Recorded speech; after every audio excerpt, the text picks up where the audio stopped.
hicimos un especial, Sí. visitamos justamente un hogar de niños para saber un poquito cómo funciona este lugar, también un poquito de cómo están los chicos allí, cómo es que llegan allí también estos chicos. Bueno, son chicos que estaban en situación de calle y bueno, fueron justamente a parar en este albergue luego de un proceso obviamente de cosas que se dieron y bueno, esto vamos a conocer un poquito más en este momento. Estuvimos charlando con el viceministro de la Niñez y Adolescencia, Eduardo Escobar, que nos comentó un poquito de cómo funciona este albergue. Así que vamos con la primera parte de este material.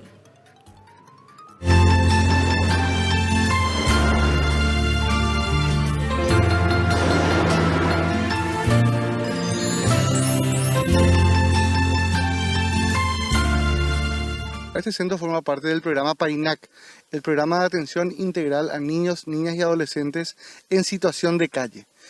Nosotros tenemos varios centros, ¿verdad? Tenemos otros centros en los cuales se realiza el primer abordaje con los niños que están en situación de calle. La mayoría de ellos están en situación de consumo de drogas. Entonces, luego del primer abordaje en calle, se los logra persuadir, se gana la confianza de ellos con los educadores de calle que tenemos nosotros, ¿verdad? En las diferentes ciudades. Allí van al centro refugio, que es el primer eslabón, el primer centro del componente, de los componentes que tiene el programa. De allí van al Centro Nacional de Control de Adicciones, con el que está a cargo el doctor Manuel Fresco del Ministerio de Salud. Y luego de allí se quedan por 30 días y de allí pasan a otro centro que se llama CTP, Centro Transitorio de Protección. Allí se les estabiliza tanto en el tema de salud, médico, también el tema emocional, ¿verdad? El ámbito emocional, ¿verdad? Se les nivela en la parte educativa, ¿verdad? Todo un trabajo integral, ¿verdad? Un abordaje integral y luego, una vez que transcurre cierto tiempo y también se logra ¿verdad?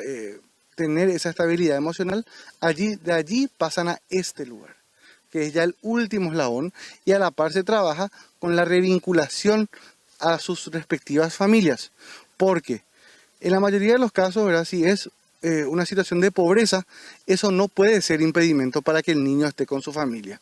En todo caso, allí se trabaja con todos los servicios sociales, con la oferta pública, en el sentido de que se los incluya en el programa de Tecoponá, en los programas del Ministerio de Urbanismo, Vivienda y Hábitat, también el programa Abrazo, ¿verdad?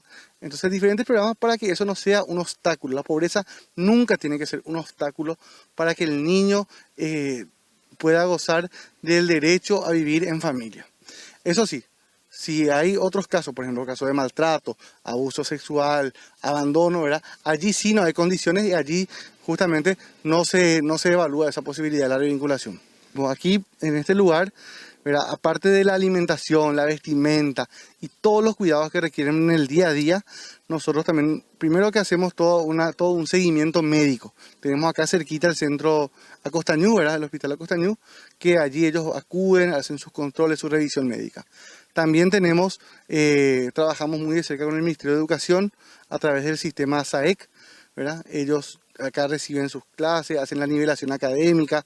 De hecho que tenemos un programa con la organización Andares, ¿verdad? Ellos tienen tablets, de modo que hagan sus trabajos, ¿verdad? Hoy día a distancia. Tenemos una pequeña huerta en el cual aquí tenemos animales, tenemos ovejas, tenemos cerdos, tenemos conejos, ¿verdad? Y aparte de la huerta, tanto en tierra como también tenemos una huerta hidropónica. O sea, esas son algunas de las actividades. También tenemos un curso de ajedrez hoy en día con la Asociación Paraguaya de Ajedrez, que nos está apoyando, y estamos con varios jugadores ya de alto nivel. Además tenemos aquí también una sala de música en el cual estamos justamente promoviendo, ¿verdad? Ese desarrollo integral de los mismos. Procuramos, ¿verdad? que los chicos, que los niños se desarrollen en un ambiente sano, protegido, ¿verdad? Y ejerzan esos derechos, el derecho a la recreación, al estudio, a la educación, a la salud, ¿verdad? Todo eso. Los educadores, cómo están con sus actividades, esto es... Normalmente todos los días yo siempre les digo a la señora ministra y a todo el equipo que a veces yo quiero hacer oficina acá, ¿verdad? Porque acá uno respira, primero luego por el lugar magnífico, ¿verdad? Al aire libre, es un lugar amplio, ¿verdad? Y aparte por el cariño que te dan los chicos y que muchas veces volvés a vivir, ¿verdad? Lo que es la niñez, ¿verdad? Por parte con ellos, ¿verdad? Para liberarnos un poco de este mundo esta vorágine laboral que día a día nos consume, ¿verdad? Tratar de poner un poco pelota al piso y estar compartiendo con ellos. Actualmente tenemos 15 niños y hay una sola niña. La mayoría de la gente lastimosamente quiere adoptar solamente bebés.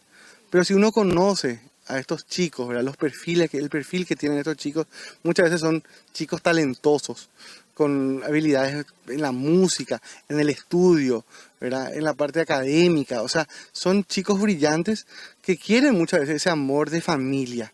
Y entonces hay que mostrarles, señalarles justamente a la sociedad y a los postulantes, a las familias postulantes a la adopción, ¿verdad? Que existen esta otra faceta, ¿verdad? Que están niños, que están adolescentes, que también están buscando justamente cariño y amor por parte de una familia. Tenemos un caso que justamente tiene estos criterios, ¿verdad? Y entonces, pero es uno, ¿verdad? Son muchísimos los casos que están así, ¿verdad? En todo el sistema de protección de la niñez y la adolescencia. Y entonces nosotros por eso le animamos a la gente a que acuda al centro de adopciones y muchas veces cambien de parecer, a veces si quieren adoptar bebé, pero mostrarle, ¿verdad? Que hay otros niños ya de más edad, 8, 9, 10 años, incluso adolescentes, que están, ¿verdad? Con una necesidad y con un cariño para dar, ellos para dar cariño a esa familia, ellos para dar amor y ternura. Muchas veces la gente nos llama, ¿verdad? Nos llama a nosotros, al equipo del ministerio, y nos dice, le vamos a llevar alimentos, o le vamos a llevar, no sé, víveres, ¿verdad? Y realmente nosotros aquí no necesitamos de víveres ni alimentos porque eso está presupuestado. Tenemos, ¿verdad? Por suerte, ¿verdad? Ya está presupuestado eso.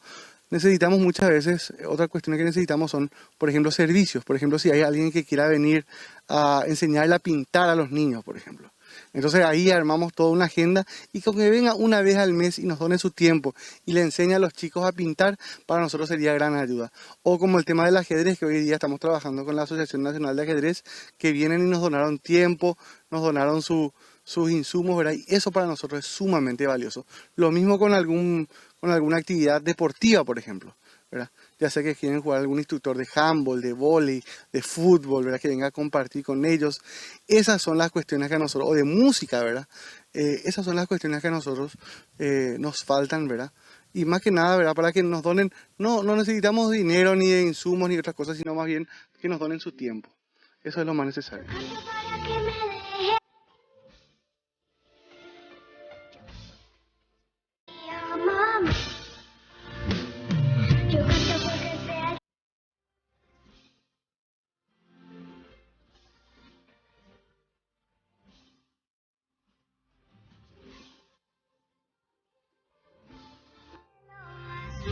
Bien, la otra cara del Día del Niño. ¿No? Lindo material sobre el que realizar. Súper lindo en este hogar de niños que se llama Ñemiti, donde justamente el viceministro explicó cómo llegan a estos chicos y nos aclaró muchas dudas, Blas, porque de repente nosotros decimos, es un lugar tan grande, entran tantos niños ahí, ¿por qué no se les recoge a todos los niños que están en la calle y se los lleva allí? Es también, es lo que siempre se le dice al viceministro y también nosotros cuando vimos ese lugar dijimos eso. Pero no puedes hacer eso, o sea, hay todo un proceso porque sabemos que estos chicos, cada chico viene de la calle con algún problema, mayormente es una adicción, entonces eso se tiene que tratar previamente en otros lugares, en otros albergues, en otros centros y luego llegan a este centro, que ya es un centro donde ellos ya se dedican a formarles nuevamente para poder ingresar o reintegrarse a una familia. Ellos buscan que se vuelva a reintegrar en su familia y cuando ya no hay ninguna posibilidad o no hay ningún pariente cercano, es cuando ellos ponen en adopción a estos chicos, pero también se vuelve súper difícil por la edad que ya tienen.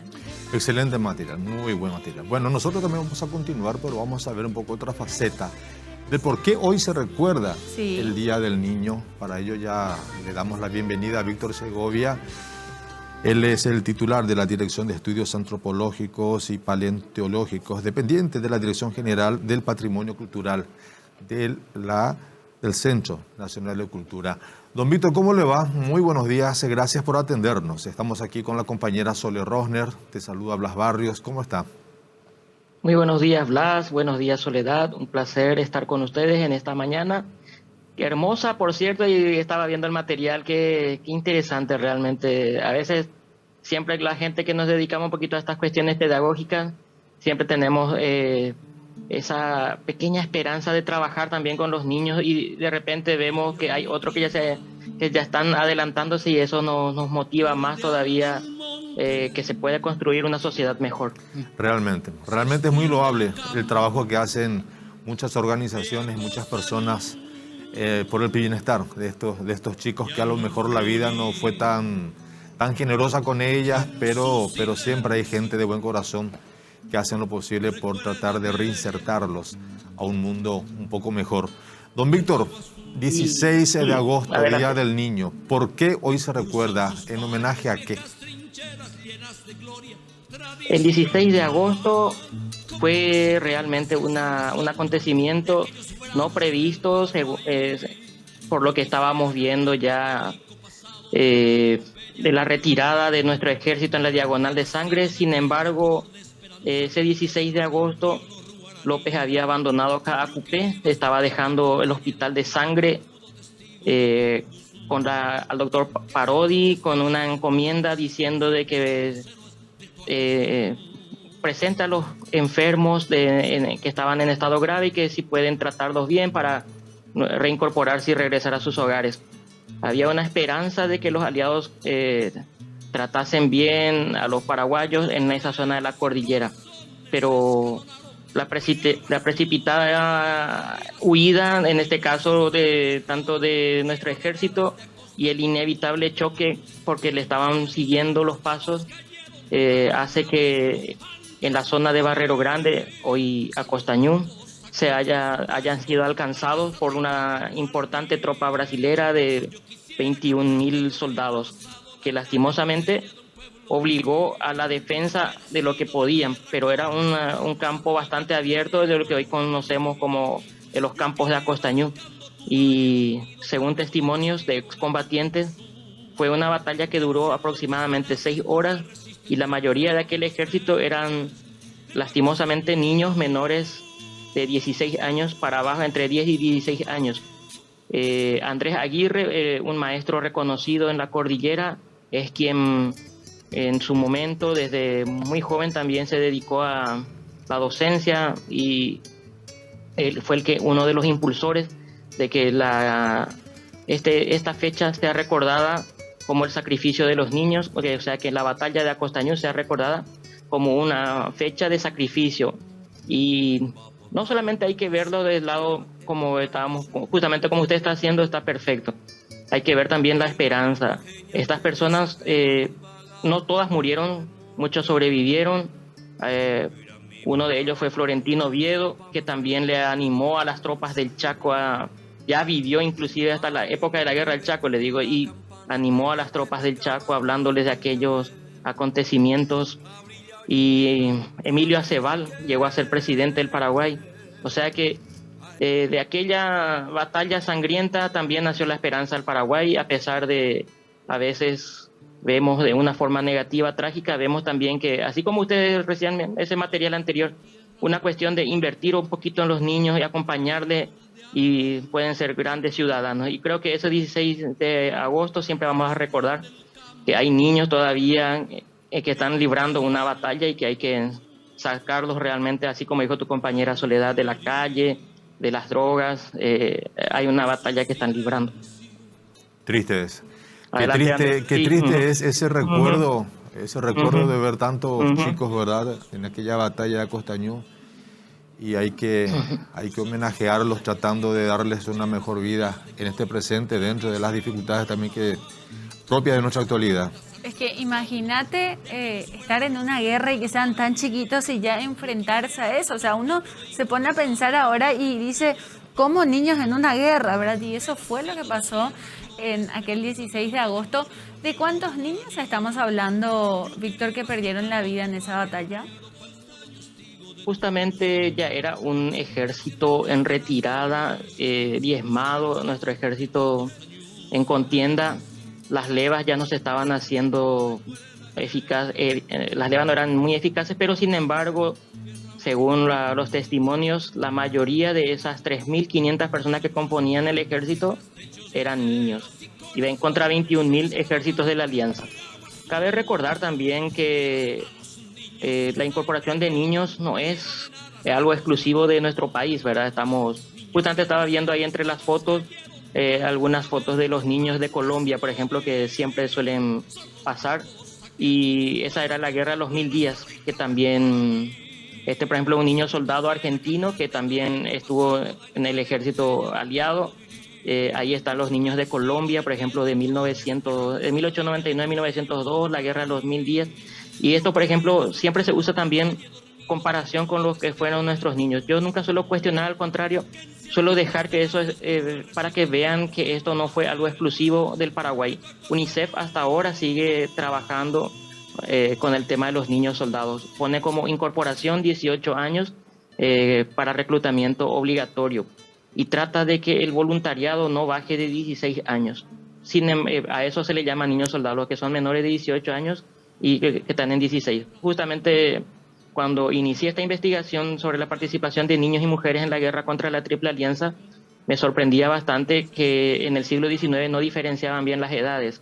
Una persona adulta a veces era considerada una persona mayor a 12 años, por ejemplo, en el censo de 1869, y cuando pensé que eso era una idea solamente de nuestro ejército paraguayo, encuentro las primeras actas de matrimonio ya realizadas por el gobierno provisorio, ya con apoyo de los aliados, y decía, por ejemplo, la edad mínima para casarse un varón era 14 años, una mujer 12, o sea que evidentemente estamos hablando de un siglo que todavía no estaba construyendo la infancia. La infancia fue construyéndose en el siglo XIX, finales del siglo XIX, inicios del XX, con los psicólogos que fueron incursionando en el campo para la defensa de la niñez. Por eso siempre vemos aún la participación infantil en trabajos pesados en la era industrial